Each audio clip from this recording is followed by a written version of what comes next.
Conclave में हम बात एजुकेशन की होगी। बेहद ख़ास मेहमान और इनका परिचय हो चुका है और किसी परिचय के वैसे मोहताज नहीं है आप सुकांतु जी।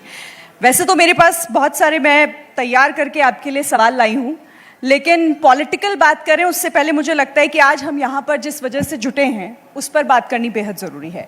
स्मार्ट एजुकेशन, डिजिटल एजुकेशन, और आपकी मिनिस्ट्री भी है, आप उससे ताल्लुक़ रखते हैं। तो मुझे लगता है सबसे पहले मैं यही जानना चाहती हूँ कि हमारे देश की जो ये व्यवस्था है, जो ये सिस्टम है एजुकेशन का, ये कितना स्मार्ट और कितना डिजिटलाइज हुआ है। देखिए, पहले तो मैं एबीपी के सारे दर्शकों को और यहाँ पे उपस्थित सारे लोगों को मेरा नमस्कार। और शिक्षा क्षेत्र में आपने जो सवाल पूछा, देखिए कोविड जब आया उसके बाद पूरे भारत में नहीं पूरे विश्व में परिवर्तन आया है। थिंकिंग में, एजुकेशन सिस्टम में भी परिवर्तन आया है। अगर हम अपनी एजुकेशन सिस्टम को देखें तो ऐसे सारे चीज़ें यानी परिवर्तन हुए हैं लास्ट कुछ सालों में, जिसके द्वारा एक तो हमारी जो गाइडिंग प्रिंसिपल है that is the NEP 2020 national education policy. इस नेशनल एजुकेशन पॉलिसी के ऊपर शायद डिस्कशन बहुत बार हो चुका है। जो फ्लेक्सिबिलिटी वगैरह है, मल्टी एंट्री, मल्टी एग्जिट, इसको अगर सफल तरीके से लागू करना है तो इसके लिए डिजिटल एजुकेशन बहुत ज़रूरी है। और इसको लेकर ऐसे बहुत सारे प्लेटफॉर्म, वो चाहे आपका दीक्षा हो या स्वयं हो, स्वयं प्लस हो, साथी हो, जिसके द्वारा एजुकेशन मंत्रालय ने, शिक्षा मंत्रालय ने ऐसी व्यवस्था की कि एक दिल्ली से 2000 किलोमीटर दूर किसी गांव में बैठा हुआ बच्चा भी दिल्ली IIT की किसी प्रोफेसर के, अगर वो JEE या नीट के लिए प्रिपरेशन ले रही है या ले रहा है, तो वहाँ पे अपने मोबाइल में बैठ के उस शिक्षा को प्राप्त कर सके। जो गैप था पहले वाला, जब हम स्कूल में पढ़ते थे तो हमारी लोकेलिटीज़ में जो स्कूल अवेलेबल थे उसी स्कूल में हम पढ़ने के लिए बाध्य थे। सबके लिए तो दिल्ली आना या कलकत्ता आना संभव नहीं था। मैंने अपने नेटिव शहर जो है जहाँ से मैं चुनाव जीतता हूँ वहीं पढ़ने का मौका मिला। मैं सौभाग्यशाली से, बहुत सारे अच्छे टीचर मिले मुझे। और अभी ये जो खाई थी यानी 2000 किलोमीटर दूर जब मैं पढ़ता था, मेरे लिए कोई उपाय नहीं था कि मैं अगर केमिस्ट्री के किसी टॉपिक को समझना चाहूँ और मुझे मेरे लोकेलिटी में जो टीचर है, ये मेरा स्कूल में जो टीचर है, उनसे समझ नहीं पा रहा हूँ, तो मेरे पास उस समय उपाय नहीं था। आज एक बच्चे के पास उपाय है। ये नरेंद्र मोदी जी के नेतृत्व में भारत में परिवर्तन आया है, आदरणीय धर्मेंद्र प्रधान जी की निरंतर चेष्टा से, कि एक बच्चा मोबाइल में बैठ के उस केमिस्ट्री के उस चैप्टर को लेकर जो क्लास है वो क्लास वो कर सके और टेस्ट भी दे सके। वो टेस्ट भी दे सकता है और उसका इवैल्यूएशन भी हो सकता है वहाँ पे कि कितना उन्होंने वो बच्चा कितना प्रोसीड किया। तो ये जो डिजिटल एजुकेशन है, और बाकी आप जानते हैं कि अटल टिंकरिंग लैब हर जगह पे खोले गए। लगभग 15,000 स्कूलों से अटल टिंकरिंग लैब हो गए। PMC स्कूल के द्वारा 15,400 स्कूलों को आधुनिक टेक्नोलॉजी से लैस किया गया है। और अभी इस बजट में, लास्ट जो बजट आया उसमें संस्थान किया गया कि आगे आने वाले समय में पूरे देश में सारे स्कूलों को हम ब्रॉडबैंड के द्वारा जोड़ेंगे और उसके साथ साथ 50,000 न्यू अटल टिंकरिंग लैब हम बनाएंगे।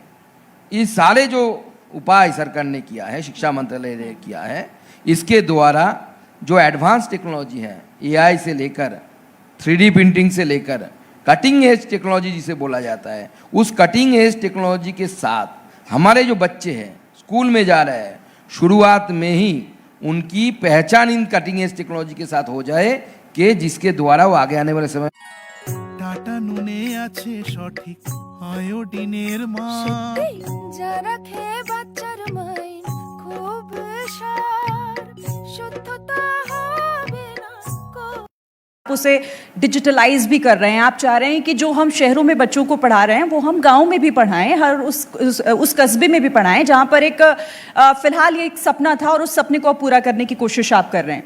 वो टारगेट कितना अचीव हो पाया, हम उस दिशा में कितना आगे बढ़े हैं, इस बारे में बताइएगा। देखिए, एनईपी इम्प्लीमेंटेशन एक निरंतर प्रक्रिया है। लगभग 2035 इस समय जाके ये पूरा लागू हो पाएगा, क्योंकि बाल बाटिका से शुरू होता है और एकदम यूनिवर्सिटी के टॉप लेवल में जाके ये पूरा शिक्षा प्रणाली में हम परिवर्तन ला रहे हैं। 34 साल के बाद भारत में कोई नई शिक्षा नीति आ रही है जिसके द्वारा हम कर पाए, और इसका निरंतर असेसमेंट भी होता है कि बच्चे कितना सीख रहे हैं। जैसे आपने बताया कि दीक्षा पोर्टल हो या ऐसा पोर्टल के द्वारा हमने इसमें अध्ययन किया, हमारी मिनिस्ट्री अध्ययन करती रहती है कि हमने देखा कि इस पोर्टल की इस्तेमाल जो स्टूडेंट्स रेगुलर बेसिस में करते हैं उसका 14 से 20% तक अच्छा उनका फल प्राप्त हुआ। यानी जो चीज़ वो खुद असेसमेंट में वो डेटा आया है कि जब असेसमेंट होता है तो इसमें इम्प्रूवमेंट दिखा गया 20% तक। तो ये लगातार जो इस्तेमाल करते हैं, तो ऐसे ही हमारे जो डिफरेंट ऑर्गेनाइजेशन है वो समय समय पर इसका हम करते हैं कि असेसमेंट करते हैं। स्कूलों के बारे में अगर सोचें तो निपुण भारत के द्वारा स्कूलों के बच्चों में जो बेसिक जो चीज़ें हैं, मैथमेटिक्स करना है, लिंग्विस्टिक जो उनको इम्प्रूव जो टारगेट है उसको पूर्ण कर पाए, टच कर पाए, इसके लिए हमेशा इसका हम इसका एग्जामिनेशन करते रहते हैं और ये डेटा सारे डिजिटल प्लेटफॉर्म से लेकर और उसका असेसमेंट करते हैं कि कितना इसमें प्रतिशत लाभ हुआ है। एक डेटा मेरे पास भी है। देखिए, हमारे देश में, भारत में 15 लाख से ज़्यादा स्कूल हैं, लेकिन सिर्फ 33% स्कूल ऐसे हैं जहाँ पर इंटरनेट की व्यवस्था है। आपको नहीं लगता कि ये मतलब अभी दूर की कौड़ी तो नहीं है ये अभी बहुत ज़्यादा? मुझे लगता है आपके पास थोड़ा पुराना डेटा है। मेरे हिसाब से मेरे पास, मुझे डेटा बोलने के लिए एक बार देखना पड़ेगा। मेरे पास भी डेटा है। आप जो बोल रहे हैं कि इंटरनेट कनेक्टिविटी के बारे में जी, तो यूडाइस प्लस बोल के हमारा एक प्लेटफॉर्म है। यस। यूडाइस प्लेटफॉर्म के क्या करते हैं कि सारे राज्य अपना डेटा वहाँ पे फीड करते हैं। ऐसा नहीं कि केंद्र सरकार डेटा देता है। उस डेटा के हिसाब से अगर हम देखें 2023-24 का अगर डेटा देखें तो इंटरनेट कनेक्टिविटी 53.9 मतलब 54%। और ये एक आप मुझे साल कब का डेटा, मतलब लेटेस्ट डेटा आप मुझे बता रहे हैं? 23-24 का डेटा, 23-24 का डेटा बता रहे हैं। और आपको ये बताते हैं कि 19-20 में इसमें लगभग 22% से ज़्यादा 22.3% शार्प इंक्रीज देखा गया।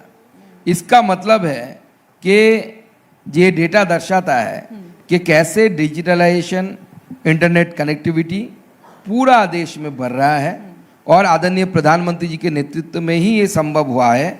और इसके लिए मुझे जो लगता है कि जब ये नेशनल एजुकेशन पॉलिसी 2020 पूरी तरीके से इम्प्लीमेंट हो जाएगा और उसके बाद उसका रिजल्ट आते आते उससे भी ज़्यादा टाइम लगता है, क्योंकि एक एजुकेशन पॉलिसी, इससे पहले भी जितने सारे हमने एजुकेशन पॉलिसी या कमीशन बना था, हमारा जो कमीशन के रिकमेंडेशंस है वो रिकमेंडेशन को आपको धरातल में लाने के लिए समय लगता है। इसका जब आपको लाभ दिखेगा, जब हमारा ह्यूमन रिसोर्स, हमारे स्टूडेंट्स, और इसका लाभ अभी से शुरू में हमने देखने हमारे लिए शुरू हो गया है। हमारे कुछ डेटा आ रहे हैं जिसमें हम इनोवेशन इंडेक्स में आगे बढ़े हैं, हम पेपर पब्लिशिंग में पूरे वर्ल्ड में बहुत आगे है, 3-4 रैंक है हमारी पूरे वर्ल्ड में। ये दर्शाता है कि आदरणीय प्रधानमंत्री जी के नेतृत्व में ये जुगांतकारी एक परिवर्तन होने जा रहा है जो भारत को विकसित भारत तक लेके जाएगा। ठीक है, चलिए, आपने इस डेटा में करेक्ट किया। एक और मैं आपको बताती हूँ, दीक्षा प्लेटफॉर्म का आप बार बार जिक्र भी कर रहे हैं और उस पर हम देख भी रहे हैं कि सरकार किस तरीके से काम कर रही है। लेकिन 2023 तक 370 करोड़ से ज़्यादा लर्निंग सेशंस उस पर हो चुके हैं, अगर मैं सही हूँ, आप मुझे सही कीजिएगा अगर नहीं हूँ तो ये जो डिजिटल प्लेटफॉर्म पर आप स्टूडेंट्स को लेकर आ रहे हैं और स्मार्ट एजुकेशन की तरफ हम बढ़ रहे हैं, इसका असर क्या हो रहा है आपके हिसाब से? हम किस तरह से इम्प्रूव कर रहे हैं? देखिए, आपने डेटा में कितना बोला? 370 करोड़ से ज्यादा। ये भी मुझे लगता है थोड़ा पीछे का डेटा है। मेरे पास मुझे जितना याद आ रहा है, इसीलिए मैंने कहा आप करेक्ट कर दीजिए। इसमें 370 करोड़ ना 500 से ऊपर हो गया है अभी, 550 के आसपास जितना मुझे याद आ रहा है। मुझे एक बार देखना पड़ेगा, डेटा तो इतना याद रखना मुश्किल होता है। आप ये तो 24 डेटा तक का बता रहे हाँ? होंगे, आप ये 24 हाँ, तक का हाँ, बता- 500 से मैं ऊपर आपको है। 2023 का बता हाँ, 500 से ऊपर है, 100% कन्फर्म है, मैं आपको ठीक बताता है। हूँ। और देख के मैं डेटा भी एग्जैक्ट बोल सकता हूँ कितना है। तो 500 से ऊपर लगभग 55 बिलियन, ऐसा जितना मुझे याद आ रहा है, 55.6 ऐसा कुछ होगा बिलियन, इसमें यूजर्स यानी सेशन जो आप बोल रहे हो चुका है। इसके द्वारा, दीक्षा के द्वारा, एक स्टूडेंट, एक पेरेंट, एक टीचर अपने आप को नए चीज़ों के बारे में वहाँ पे आपको जानकारी मिल सकता है। और ये दर्शाता है, जैसे आपने बोला 300 समथिंग और ये 500 हो गया लगभग 2 साल 1.5 साल के अंदर। तो ये दर्शाता है कि देखिए, एक प्लेटफॉर्म तैयार कर दिया आपने, मटेरियल्स डाल दिए, ई कंटेंट डाल दिए, लेकिन अगर ये एवर इंक्रीजिंग ट्रेंड दिख रहा है इसमें, तो ये प्रूफ है कि बच्चे या टीचर हो या पेरेंट्स हो, इसका लाभ ले रहे हैं और उनसे उनको लाभ मिल रहा है। और इसलिए ये ग्राफ है जो ग्राफ ऊपर की तरफ जा रहा है। अगर ये सक्सेसफुल नहीं होता या स्टूडेंट्स को लाभ नहीं मिलता, जैसे मैंने एक डेटा दिया था कि लगभग 20% इंप्रूवमेंट देखा गया है दीक्षा वगैरह जो इस्तेमाल करते हैं, तो इसमें ग्राफ आपका ऐसा डिक्लाइन होता, नीचे के तरफ होता। लेकिन ये एवर इंक्रीजिंग जो ग्राफ हम देख रहे हैं कि 500 के ऊपर, 500 करोड़ के ऊपर सेशंस हो चुके हैं, इसका मतलब स्टूडेंट्स यहाँ पे जो टीचर्स के क्लासेस है उसको अवेल कर रहे हैं, they are enjoying it and they are improving themselves. So ये दर्शाता है कि पहले बहुत सारी ऐसे चीज़ें होती थी जो होने के लिए होते थे। मैं किसी सरकार की समय की बात नहीं कर रहा हूँ, लेकिन बहुत सारी ऐसी चीज़ें होती हैं जिसके साथ स्टूडेंट्स का सरोकार नहीं होता था। लेकिन अब हमारी सरकार प्लानिंग ऐसी कर रही है जिसका जमीनी स्तर पर यानी ग्राउंड लेवल पर जिसका इम्पैक्ट दिखे। और डेटा जो आपने बोला और जो मैंने आपको करेक्ट किया, ये दर्शाता है कि हमारी सरकार की जो पॉलिसियाँ है, जो चिंतन है, वो ग्राउंड लेवल पे बच्चों को इम्पैक्ट कर रही है। और इसीलिए ये संख्या बढ़ रही है और हमेशा बढ़ती रहेगी। हमारी स्टूडेंट संख्या भी बढ़ रही है, तो ये स्टूडेंट के द्वारा इसको इम्प्रूवमेंट का लाभ भी उनको मिलेगा। सुकांतु जी, हम आज जिस दौर में हैं उसमें बहुत ज़्यादा चर्चा एआई को लेकर होती है। अब आपको क्या लगता है और क्या सरकार भी इस दिशा में काम कर रही है कि हम एआई को अपने बच्चों के स्कूल के सिलेबस में शामिल करें, या फिर उसे आप किस तरीके से देख रहे हैं कि वो हमें हेल्प करेगा, या आपको लगता है कि अभी उसमें वक्त है? देखिए, एआई एक टेक्नोलॉजी है, तो एक टेक्नोलॉजी हथियार होता है। हथियार उसके ऊपर निर्भर करता है कि आप इसको किस तरीके से इस्तेमाल करें। जैसे एटॉमिक एनर्जी, वो भी एक हथियार है। आप बम बनाने में भी इस्तेमाल कर सकते हैं, पावर जनरेशन में भी इस्तेमाल कर सकते हैं। It depends upon you, that means the person who is using it. तो इसी तरीके से मुझे लगता है एआई इनएविटेबल है, अभी इसको हम छोड़ नहीं सकते। इसीलिए हमारी सरकार ने 3 एआई एक्सीलेंस सेंटर खोलने के बाद एडुकेशन के ऊपर 500 करोड़ रुपये से एआई एक्सीलेंस सेंटर, जो इनोवेशन एआई को कैसे हम यूज करेंगे, इस लास्ट बजट में हमारी सरकार ने, आदरणीय निर्मला सीतारमण जी ने, आदरणीय प्रधानमंत्री जी की मार्गदर्शन में किया है। तो इस एआई को और ऐसे कटिंग एज टेक्नोलॉजी के साथ बच्चे एलियन न रहे कि अमेरिका में एक बच्चा पढ़ रहा है, वो उसको एआई के बारे में पता है, और भारत के स्कूल में पढ़ने वाला बच्चा, उसको एआई के बारे में कुछ पता नहीं हो, तो इससे एक बहुत बड़ा गैप हो जाएगा और टेक्नोलॉजी के क्षेत्र में भारत के बच्चे पीछे चले जाएंगे। तो इसीलिए हमारी सरकार ने, मैंने पहली क्वेश्चन के आंसर में सारी भूमिकाएं आपको दे दी थी कि 50,000 अटल टिंकरिंग लैब बनेगा। ये अटल टिंकरिंग लैब में एक बच्चा एआई क्या है, 3D प्रिंटिंग क्या है, कैसे आईसीज बनते हैं, मोबाइल के आईसीज कैसे रहते हैं, इन हैंड एक्सपीरियंस उसको होगा। तो इसके द्वारा हमारे बच्चे इस टेक्नोलॉजी का इस्तेमाल करने के लिए सीखेंगे। और जैसे हर चीज़ का मैंने बोला कि डार्कनेस भी होता है, ब्राइटर साइड भी होता है, तो इसी तरह एआई का है। वो तो फेक डीप या क्या लोग करते हैं वो भी है, और एआई को हम छोड़ के आगे नहीं बढ़ सकते। अभी एआई के द्वारा ऐसे बहुत सारी चीज़ें हो रही है। एक बच्चा अगर आपको उसको ठीक से इवोल्यूशन करना है, उसमें भी आपको एआई को डालना पड़ेगा। हमने बच्चों के लिए जादुई पिटारा स्कूलों में लाया है। इस जादुई पिटारा में हमने इसको डिजिटल फॉर्म भी दिया, स्कूल सेक्शन में कि कोई बच्चा या पेरेंट्स जाके मोबाइल में ई जादुई पीटीआर इस्तेमाल कर सकता है। उसमें 3 AI बॉट है, आप चैट करेंगे, चैट बॉट जिसे बोलते हैं। पेरेंट्स के लिए एक है पेरेंट तारा, टीचर के लिए एक है टीचर तारा, स्टूडेंट के लिए एक है। आप चैट करेंगे तो AI के द्वारा वहां पे आंसर भी आएगा। आगे समय के साथ साथ इसको इम्प्रूव करते जाएंगे हम। तो भारत की शिक्षा व्यवस्था में ये जो परिवर्तन आ रहे हैं, मूलभूत परिवर्तन, भारत इनोवेशन में आगे बढ़े, टेक्नोलॉजी में आगे बढ़े, और हम धीरे धीरे आगे बढ़ रहे हैं। रिसेंटली हमने 2 अच्छी खबर आई है, आप सबको शायद पता होगा। ऑपरेशन सिंदूर के बाद एक बहुत बड़ा अचीवमेंट हमारे साथ आया है कि हम 4th नंबर इकोनॉमी बन गए। उसके साथ साथ लगभग 27 करोड़ लोग जो एक्सट्रीम पॉवर्टी लाइन है उसके ऊपर उठ गए हैं। ये बहुत बड़ा अचीवमेंट है। हमने गरीबी हटाओ का नारा सुना था, लेकिन सच में गरीबी हटाओ, और ये डेटा बहुत इसलिए बहुत भी इंपॉर्टेंट हो जाता है क्योंकि यूनेस्को ने उनका एक लेवल होता है कि एक रेखा होती है, उसमें उन्होंने वृद्धि की $3 पर डे जिसका इनकम है, ऐसे रेखा उन्होंने क्राइटेरिया बढ़ाया। इसके बावजूद 5% कम से कम इंक्रीज हुआ है, लोग गरीबी रेखा के ऊपर आए हैं। ये तभी संभव हो रहा है जब आदरणीय मोदी जी के नेतृत्व में पूरा देश एक साथ लड़ रहा है कि आगे आने वाले समय में हम विकसित भारत का गठन करेंगे और मिलकर भारत को आगे बढ़ाए और विश्व का श्रेष्ठ देश जिसका सपना हमारे पूर्वज देख के गए। स्पेशली मैं विवेकानंद के प्रदेश से आता हूं, उस जगह उनका नाम लूंगा। उन्होंने जो दिखा था सपना, वो बोलते थे कि मैं दिव्य दृष्टि से देख रहा हूं, भारत माता पहले से और ज्यादा ऐश्वर्यशाली होकर पूरे विश्व के ऊपर राज कर रहे हैं। तो हम विश्व गुरु और विश्व बंधु के पथ पर चल रहे हैं और आदरणीय मोदी जी के नेतृत्व में ये पूरा होने वाला है। चलिए, आप जिस तरीके से बता रहे हैं और आपने मेरे आंकड़े भी दुरुस्त किए, उससे तो यही लगता है कि हम स्मार्ट एजुकेशन के दौर में बहुत आगे निकलते हुए दिखाई दे रहे हैं और बेहतर भविष्य के लिए हम सभी बहुत उत्सुक भी हैं। शुभकामनाएं भी आपको। लेकिन अब आपने कहा कि मैं उस प्रदेश से आता हूं जहां से विवेकानंद जी आते हैं, जिस धरती से, जिस भूमि से, तो मुझे लगता है वहां की बात करना भी जरूरी हो जाता है। जरूर। और सुकांतो जी, आप तो वहाँ के एक फायर ब्रांड नेता के तौर पर अब जाने जाते हैं। आप बहुत अच्छे से मुखालफत भी सरकार की करते हुए नजर आते हैं, प्रदेश सरकार की, और आप कहते हैं कि पश्चिम बंगाल में ये हो रहा है, वो हो रहा है। पहले तो आप मुझे बताइए, पश्चिम बंगाल में क्या चल रहा है आजकल? देखिए, पश्चिम बंगाल में क्या चल रहा है, तो नेता तो क्या करते हैं, अपने नेता होते हैं, अपने सेलिंग एजेंट जो होते हैं ना, क्या बोलते हैं उसको, जो घर घर जाके चीजें बेचते हैं।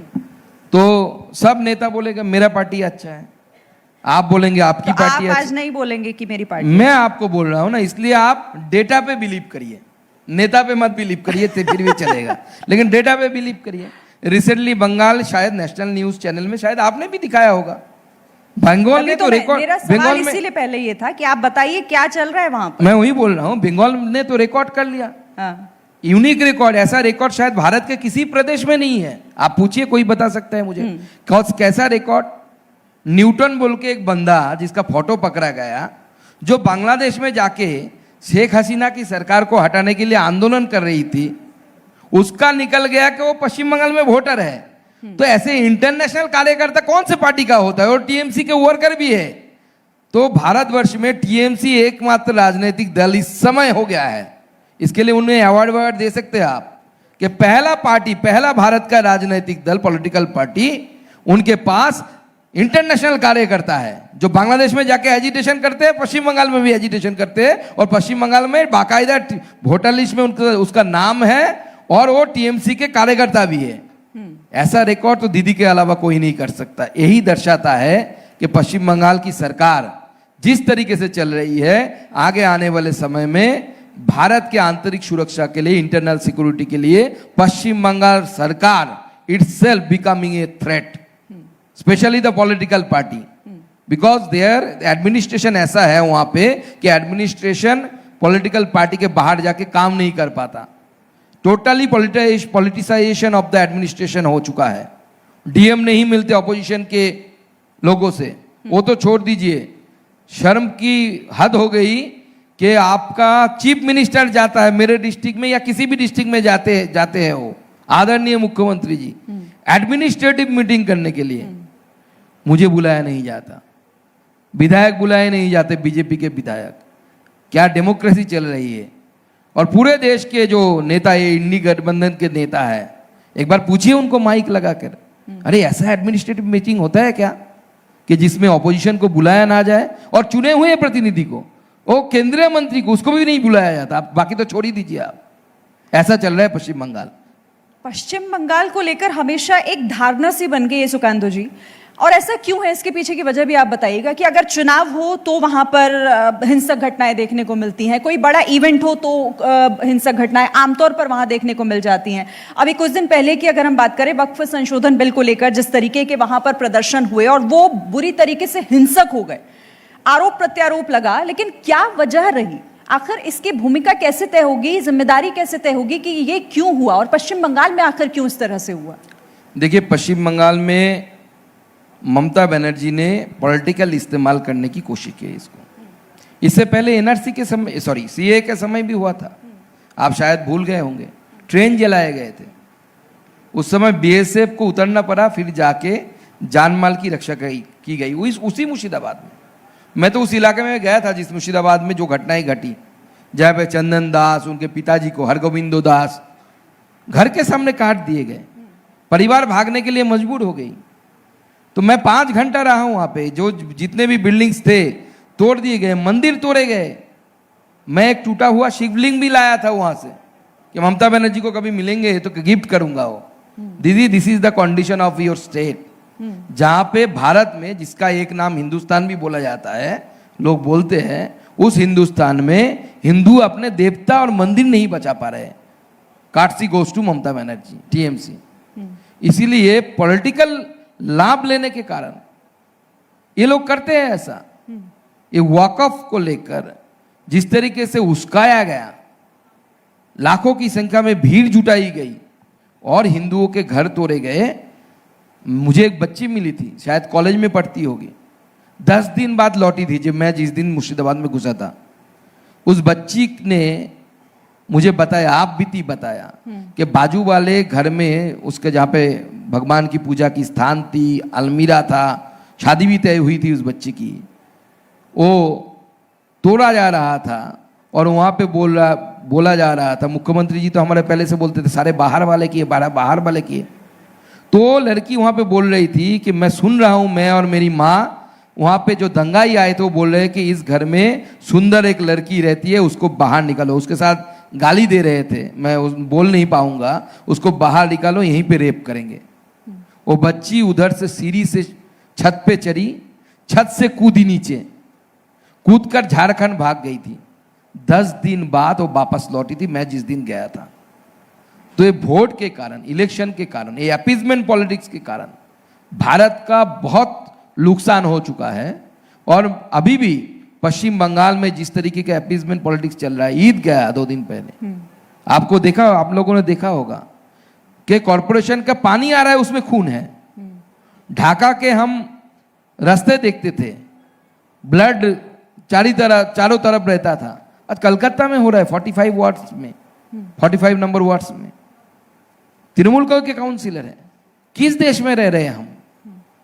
ममता बनर्जी जिस तरीके से देश को, मतलब पश्चिम बंगाल को चलाने की कोशिश कर रही है, आगे आने वाले समय में बहुत बड़ा दिक्कत होने वाला है। पर उनका आरोप ये है, आपने कहा कि अपीजमेंट की पॉलिटिक्स जो है वो ममता दीदी हमेशा करती हैं, पर यही आरोप उनका आप पर होता है हमेशा कि बीजेपी दरअसल चाहती है कि विपक्ष मुक्त भारत हो जाए। कई बार आपके नेताओं के मुंह से भी ये सुनने को मिलता है, तो कहीं ऐसा तो नहीं कि ये उसी दिशा में हो रहा है? देखिए, विपक्ष मुक्त भारत डेमोक्रेसी में कभी नहीं होगा। हम चाहते हैं कि विपक्ष बने, विपक्ष अच्छी तरीके से अपना काम करे। इस बार हमारे विपक्षियों के नेताओं को हमने बाहर भेजा, बहुत सारे नेताओं ने वहां पे जाके भारत का पक्ष रखा, अच्छा रखा। देश के अंदर हम भले ही लड़े, हमारी बात यह है कि आप इलेक्शन पावर गेन करने के लिए लड़ो, लेकिन इसके लिए इतना कॉम्प्रोमाइज मत कर लो कि जिसके द्वारा देश की आंतरिक सुरक्षा, इंटरनल सिक्योरिटी, आपके सवालिया निशान लग जाए उस पर। ये जो न्यूटन वाला एग्जांपल मैंने दिया कि बांग्लादेश के में जाके वो आंदोलन कर रहा है और वो भारत में वोटर है, टीएमसी के वर्कर है, ऐसे बहुत सारे लोग मिलेंगे। इसका मतलब क्या है? आप भारत की इंटरनल सिक्योरिटी के साथ खिलवाड़ कर रहे हैं और आगे आने वाले समय में इसका लाभ तो उन्हें मिलेगा, लेकिन नुकसान भारत की जनता को भुगतना पड़ेगा। आज पूरे देश में कितने सारे स्टेटों में बांग्लादेशी पकड़े जा रहे हैं, जिन्होंने आधार कार्ड, वोटर कार्ड कहां से बनाया? पश्चिम बंगाल से बनाया। आप जाओ वहां पे, साउथ 24 परगना इसके लिए हब है, सब जानते हैं। आप कैमरा लेके जाएंगे, आपको भी मिल जाएगा। आप बांग्लादेश का डॉक्यूमेंट्स लेकर आओ, यहां से सब बना के आपको दे देंगे। तो ये सब इतना इजी कैसे? अच्छा, आप घुसपैठ का, हमेशा आपके लिए घुसपैठ एक बड़ा मुद्दा रहा है, और अगर घुसपैठ है तो ऐसी चीज देश के लिए खतरनाक है। लेकिन मेरा सवाल इससे जुड़ा हुआ ये है कि मुझे ये बताइए कि घुसपैठ के लिए सिर्फ वहां की राज्य सरकार जिम्मेदार? बीएसएफ है ना, फिर बीएसएफ क्यों नहीं उस पर रोक लगा पाती है? सवाल ये भी पूछा जाएगा फिर। नहीं, सवाल तो पूछते, इसका जवाब है ना। इसीलिए तो इस बार शर्म के मारे केंद्र सरकार ने, स्वयं अमित भाई शाह ने, ममता बनर्जी गाली दी थी उनको। उसके बाद भी जो मीटिंग हुआ था एक बार देश के पूर्व के सारे राज्यों को लेकर कलकत्ता में, ममता बनर्जी ने उन्हें बोला, गाली देने के बावजूद, कि आप मेरे चेंबर में आइए, नवान्नों में जो सेक्रेटेरिएट है। आदरणीय गृह मंत्री जी वहाँ पे गए, उनको रिक्वेस्ट किया कि आप हमें ज़मीन दीजिए।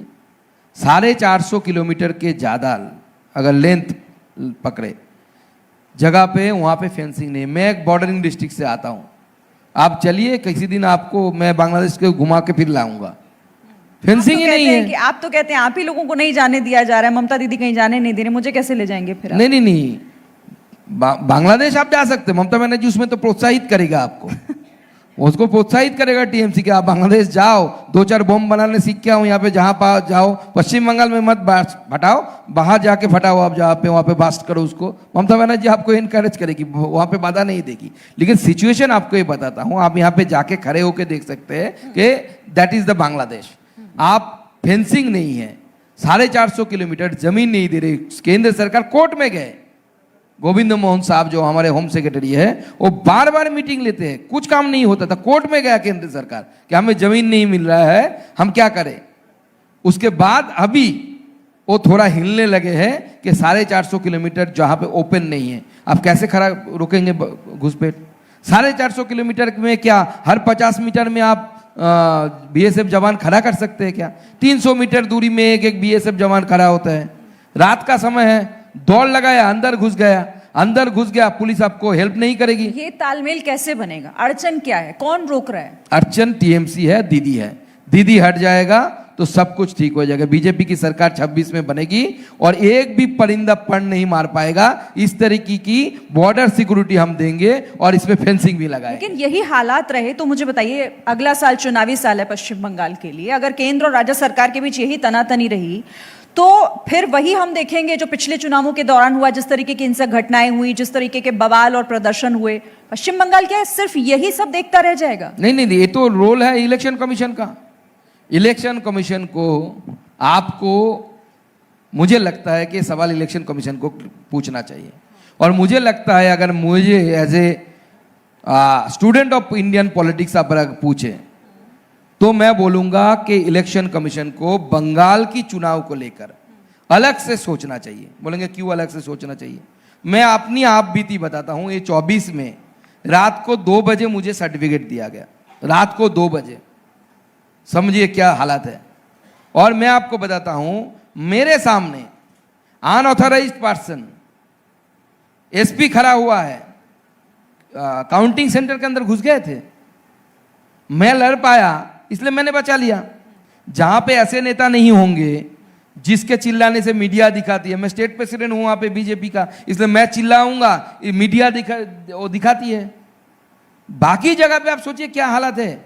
मैंने जाके इलेक्शन ऑब्जर्वर को बाहर बुला के लाया, सर आप चलिए देखिए कि आपके काउंटिंग परिसर में लोग घुस रहे हैं, अनऑथराइज्ड पर्सन। कौन घुस रहा है? बालूरघाट म्यूनिसिपैलिटी का चेयरमैन जो अनऑथराइज्ड है, वो घुस नहीं सकता। गंगारामपुर दूसरा म्यूनिसिपैलिटी का चेयरमैन जो मेरे अगेंस्ट में कैंडिडेट था टीएमसी का, उसका भाई घुस रहा है रात में, उनके हुलिगन्स घुस रहे थे। लकीली मैं वहां पे लड़ पाया, नहीं तो मुझे इलेक्शन जोर जबरदस्ती मेरे 10 मशीनों को, ईवीएम को, ऑब्जर्वर राजी नहीं थे। डीएम ने रिकाउंटिंग कराया, आपको करना पड़ेगा रिकाउंटिंग। कारण क्या है? कोई कारण नहीं है। 10 मशीन ईवीएम फिर से लाए गए, तो केंद्र रिकाउंटिंग किया। आप कह रहे हैं केंद्र हेल्पलेस है? पश्चिम बंगाल में नहीं केंद्र नहीं, इलेक्शन helpless। कराना केंद्र सरकार का काम नहीं है। नहीं तो इसका कोई विकल्प कोई वैकल्पिक आपको दूसरी व्यवस्था नहीं नजर नहीं, आ रही? करना पड़ेगा ना। इलेक्शन कमीशन को कराई करनी पड़ेगी। बूथ से लेकर अभी पकड़ा गया पश्चिम बंगाल में एक अफसर जो क्रेडेंशियल यूज करके वोटर लिस्ट में घुसकर हिंदुओं के नाम काट रहे थे। 500 हिंदुओं के नाम काट दिए साउथ 24 परगना में। कहीं होता है क्या? आप किसी भी स्टेट में किसी भी ऑपोजिशन पार्टी को पूछिए, कांग्रेस पावर में है, हम ऑपोजिशन में है, हम पावर में है, कांग्रेस ऑपोजिशन में है, कहीं पे नहीं होता। ये पश्चिम बंगाल में होता है। इसलिए मुझे लगता है, मैं as a student of politics, और ये ऐसा नहीं कि मैं आरोप लगा रहा हूं, ये आ रहा है मीडिया में कि ऐसा हो रहा है, तो इस चीज को, और वो भगोड़ा है जो अफसर के खिलाफ जो आरोप लगे थे, वो अभी मिल नहीं रहा है, भाग गया बेचारा। लेकिन वो अकेला ऐसा कर रहा है, ऐसा नहीं है। चलिए, आरोप प्रत्यारोप पर बात करेंगे तो मुझे लगता है एक और सेशन हमें करना पड़ेगा। मुझे वाइंड अप करना है, लेकिन एक आखिरी मेरा सवाल, क्योंकि आप जिस तरीके से पश्चिम बंगाल की राजनीति में, खासतौर से बीजेपी के प्रदेश अध्यक्ष भी हैं आप, और हम हर मुद्दे पर आपको देख लेते हैं, सुकांतु मजूमदार का बयान सामने आ ही जाता है। अगले साल चुनावों में बीजेपी का चेहरा पश्चिम बंगाल में ऐसा तो नहीं कि सुकांतु होने जा रहे हैं? चेहरा तो नरेंद्र मोदी जी है। नहीं, हमारे पास इतना पावरफुल चेहरा है। हर बार एक ही जवाब। मुझे लगता है पश्चिम बंगाल, आप कहते हैं कि राज्य में सबसे ज्यादा अलग हालात उसकी है, तो वहां के लिए तो अलग जवाब दीजिए। सुकांतु मजूमदार चेहरा हो सकते हैं क्या? देखिए, जब इलेक्ट्रिसिटी नहीं थी तो हम दीप जलाते थे ना घर में उजाला के लिए। तो दिन में जब सूरज रहता है तो दीप कोई नहीं जलाता। तो नरेंद्र मोदी हमारे लिए एक सूरज है। उनका जो चमक है उसके सामने हमारे जैसे छोटे दीप, हमारे जैसे छोटे कार्यकर्ता क्यों जलाना है? वो स्टेज ऑफ मनी होगा। नरेंद्र मोदी जी की चेहरा लेकर हम आगे बढ़ेंगे। मैं थोड़ा ट्विस्ट करती हूँ, मौका मिलेगा तो जिम्मेदारी संभालने के लिए तैयार हैं पश्चिम बंगाल की? वो तो पार्टी तय करेगी। मैं तो पार्टी के कार्यकर्ता हूँ, पार्टी के कार्यकर्ता हूँ। पार्टी जो बोलेगी वो करेंगे। बोले अभी स्टेट प्रेसिडेंट है तो स्टेट प्रेसिडेंट का दायित्व संभाल रहा हूँ, और बीजेपी कर सकती है। मैं कलकत्ता से 400 किलोमीटर दूर रहता हूं, मेरा घर जहां पे है, हाँ। मेरा परिवार वहां रहता है। मैं वो डिस्ट्रिक्ट एस्पिरेशनल डिस्ट्रिक्ट में आता है। कोई सोच भी नहीं सकता कि वहां से एक प्रोफेसर को, यूनिवर्सिटी के प्रोफेसर को कोई उठा के लाकर स्टेट प्रेसिडेंट बना सकता है। ये सिर्फ नरेंद्र मोदी कर सकता है और बीजेपी कर सकता है, और मेरे परिवार में कोई पॉलिटिक्स नहीं करता। चलिए, मेरे पिताजी को अगर हम माइक थमा देते मेरे उम्र में, वो कुछ नहीं बोल पाते। तो ऐसे परिवार से मैं आता हूं, और मैं अपनी परिवार में सबसे पढ़ा लिखा आदमी हूं। इतना दूर तक कोई नहीं पहुंचा। तो आदरणीय नरेंद्र मोदी जी और बीजेपी ऐसा कर सकती है जो परिवार नहीं देखती, जिसमें क्षमता होती है उसको आगे बढ़ाते हैं। राज्य में आपको चेहरा तो देना होता है ना, मेरा सवाल इसलिए था। बहरहाल, मुझे पता है आप इसका जवाब नहीं देंगे या देना नहीं चाहते, जो भी है। बहुत अच्छा सेशन रहा। आपसे सवाल मेरे पास और थे, पर समय क्योंकि खत्म हो चुका है। बहुत बहुत धन्यवाद सुकांतु, बहुत बहुत धन्यवाद मंच पर आने के लिए, और दर्शकों को मैं मेरा नमस्कार और बहुत बहुत धन्यवाद। Thank you so much, Shri Majumdar. Sir, I would request you to please stay on the stage. I would like to call upon Oman Thomas, National Head at Sales of ABP, to please felicitate the Honourable Minister.